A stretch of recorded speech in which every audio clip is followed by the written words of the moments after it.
So many of us walk away from like a nervy moment, don't we? Building a story about ourselves that we're not cut out for this or we're not good enough, when actually it's just physiology, nothing to do with you, your ability or your character.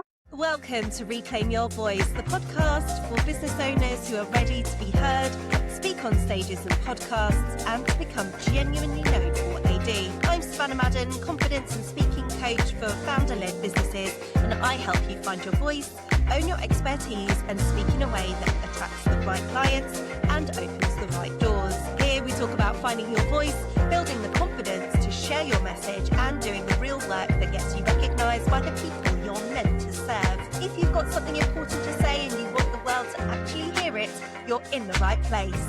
This is Reclaim Your Voice. Hello and welcome back to the show. This week has been a really, really special week for me in one way, and then a bit of a weird week in another. I've had an unwell child. I've had to cancel things. I chose not to go to certain things to preserve my energy for other things.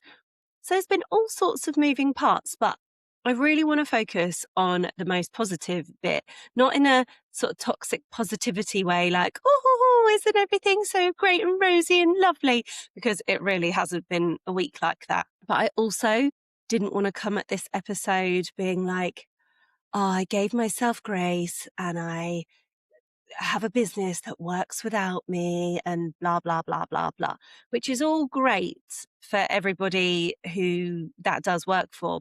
There is not one single person or one single business where things are just rosy all the time. And yes, my theatre school does predominantly run without me. My coaching business does need me because I am the only person in it at the moment, besides from a bit of, admin support and tech support. But I'm kind of rambling now, but basically what I'm trying to say is I really want to focus on the good bit of the week and not bore you with the other things that went on. So I'm going to give you a bit of a taster from the first live session of the Voice Collective that I ran this week, which is my brand new group coaching program. And it's the first time that I've ever run this particular program.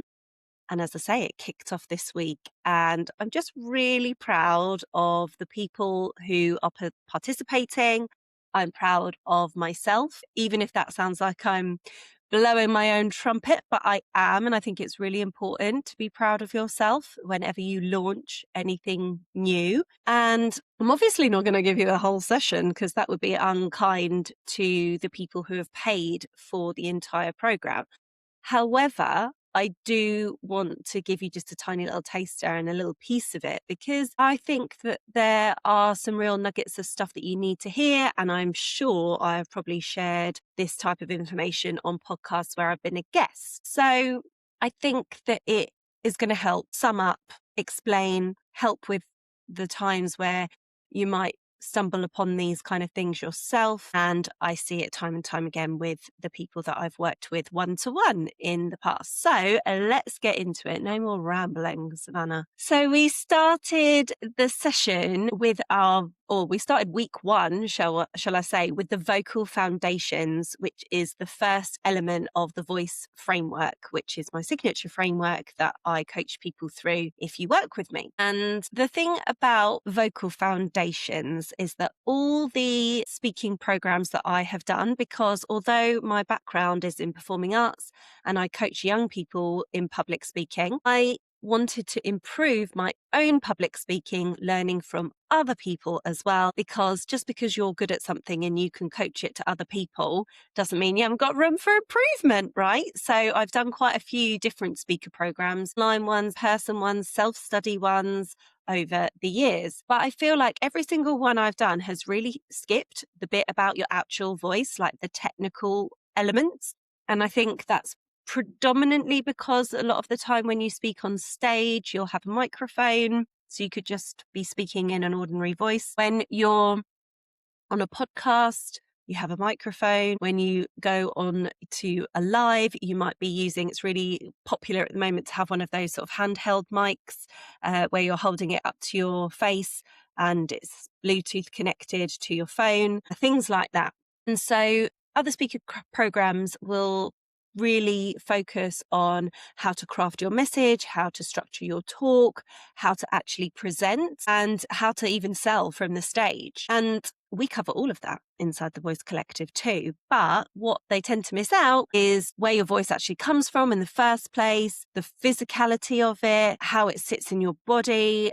And I just think that that is the complete foundation of where everything stems from. And I appreciate maybe people don't have that knowledge or they don't have time to cover it in the program. But I feel like I covered a really good amount of it in sort of 45 to 60 minutes of that first session. Particularly what we're going to look at today is what happens when you're nervous. Our sympathetic nervous system, that gets activated. So in layman's terms, I'm sure we've all heard of the fight, flight or freeze. We've also got fawn. You might have even heard of flop as well, but we're going to predominantly just focus on fight and flight. There is also a nerve called the vagus nerve that runs really close to your larynx. So your larynx is your voice box where your vocal folds live. They vibrate together to produce sound. And the vagus nerve is highly reactive to perceived threat. That all dates back to, I was going to say prehistoric times. Don't know if that's quite correct, but think, being chased by a bear vibes in caveman times, that sort of thing. And when that perceived threat, nervous system reaction happens, that tension travels directly into your vocal folds and they tighten up. And the exact same time, your breath support starts to go as well. You might notice that you're breathing a bit more shallowly up in your chest. So if you're watching, I've just got my hands just underneath my collarbone. And when we breathe shallowly, our shoulders tend to rise up and down and our chest rises right at the top. And what we want to be focusing on is belly breathing with our diaphragm. So we call that diaphragmatic breathing because your voice needs power and stability to perform, present, be interviewed, go live, whatever platform you're showing up on at that time. So when those muscles around your larynx are working against you, against your breath, instead of with it, your voice can actually go a bit higher and you might be talking in a slightly higher register, a little bit more high pitched than usual. It might sound a little bit thinner, which I find quite difficult to demonstrate. But it's kind of like a bit more like breathy is one way. Could be letting a little bit more air out than you usually would.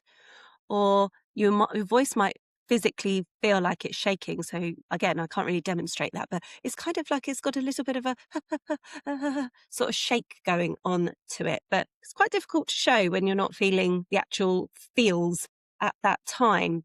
And so the thing that I would love you to take away from this episode is that if you've ever felt like your voice went a bit wobbly or a bit high pitched or a bit thin, felt like it wasn't really yours, didn't really belong to you, like, what is this sound? And of course, we all sound slightly different in our heads to what everybody else hears. I'm sure lots of you can relate to feeling like when you hear yourself back, it can be a little bit cringeworthy. And fun fact, once I edit a podcast, I never ever listen to it again. Once it goes out live on Reclaim Your Voice, I never ever listen to them back. And when I go out on a podcast, I never listen to them. Partly because I'm just like, I can't change it. I've said it. And now it's out there live for the world to hear. And, what's the point in listening to it? It's just usually, instead of an opportunity to give myself a pat on the back, it's usually an opportunity to potentially give myself a little bit of a hard time. So I don't bother. I think it's there for other people to enjoy, not for me to criticize myself. And it's not there for me to enjoy either. And that's my personal opinion on the matter. Anyway, what was I saying? So I'm sure we can all relate to maybe not liking the sound of our own voice and the feeling when your voice goes a little bit wobbly, or like you can't catch your breath when you're trying to say something to somebody. I actually had that a couple of weeks ago when I was having a conversation with a parent of a student at my theatre school, and I felt a little bit unsafe actually with them because I thought they were going to be very angry about what I was about to say. And although I was really confident in what I was saying and I trusted what I was saying and I knew that I had a really good point to make, I felt a little bit unsafe in their presence. I didn't feel that they were going to hurt me or anything like that, just caveat that. But it just wasn't a very nice situation and I felt my voice catching a little bit. So I just did my quick anchoring exercise and a quick peripheral vision whilst I was talking to them, and I felt much better. I had to dig deep into my own toolkit. Anyway, again, what was I saying? So you might have some limiting beliefs or some negative self-talk that crops up for you in that moment because A, your voice might have gone wobbly. B, it might have thinned out a bit. C, it might have gone a bit high-pitched and you feel like it might have damaged your credibility, made you sound like you don't know what you're talking about. Maybe you felt like you sounded a bit silly or dithery or a bit scatty. These are all things that I get people telling me all the time that they feel when they might be doing their presentation or whatever it is. And it's all about worrying about what other people are thinking of you at that time. But that is not what is happening. It's not that you're scatty or dithery or, don't know what you're talking about. It's not a reflection of your knowledge or your competence. Your body is just doing exactly what it's designed to do when it perceives a threat. So you know your craft, you know what you're doing, you know what you're talking about. Your body is just having a different reaction underneath. So I think that reframe alone really helps and changes a lot of things, because so many of us walk away from like a nervy moment, don't we? Building a story about ourselves that we're not cut out for this or we're not good enough, when actually it's just physiology, nothing to do with you, your ability or your character. So what do you do with that? So the starting point is always the same. Everything begins on the inside, not the outside. So before you try to fix how you sound, you just need to regulate your nervous system underneath it. So that belly breathing is done properly, using your diaphragm, not holding your stomach tight in a way that perhaps you may have been trained to, or you've had any sort of body image issues or anything like that, feeling that you've got any sort of body differences. You might be sort of just a bit conditioned to feeling like you need to hold your tummy in. No one ever needs to do that. Your body is beautiful. So we just want to let it go, relax and expand. And from there are some specific techniques for waking up and strengthening the voice itself, and separate techniques for anchoring your body so it's stable under pressure. So I'm not going to walk you through the entire sequence here. That's actually something that is much better to do live, so I can actually see and hear what's happening, and then I can give you feedback for you to adjust it. But I just want you to just have that little takeaway of what's behind it. So if you're strengthening your instrument all the time, which is your voice, and you are regulating your nervous system at the same time, you then take away that need to perform and you can just be in a completely different realm. Yes, you don't need to perform in a completely different voice register to what you normally speak in. And I've actually had clients in the past who have been doing things like this, where they've been talking in a completely different register to their normal speaking voice. And they've actually begun to have a few literal voice problems, because we're not designed to speak in a different register to our natural one for a really long, sustained period of time. Of course, it's absolutely fine to do it every now and again, but that is when problems really start. And I think I've talked a lot on this podcast and various other places, my social media, other podcasts I've been on, about how people really push through and just, in inverted commas, if you're not watching, push through and get on with it. And I just am not about that at all. I just don't want people just to be pushing through, just to get on with it, just to get going.